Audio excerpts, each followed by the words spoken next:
শেখ হাসিনাকে বাদ দিয়ে নতুন আওয়ামী লীগ গঠনের গুজব ছড়িয়েছে।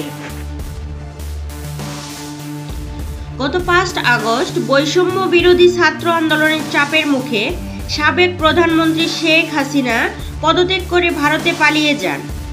পালিয়ে যাওয়ার পর থেকে বিভিন্ন সামাজিক যোগাযোগ মাধ্যম সহ বিভিন্ন শ্রেণীর জনমনে আওয়ামী লীগের রাজনৈতিক ক্যারিয়ার নিয়ে বিভিন্ন ধরনের গুঞ্জন শুনতে পাওয়া যায়।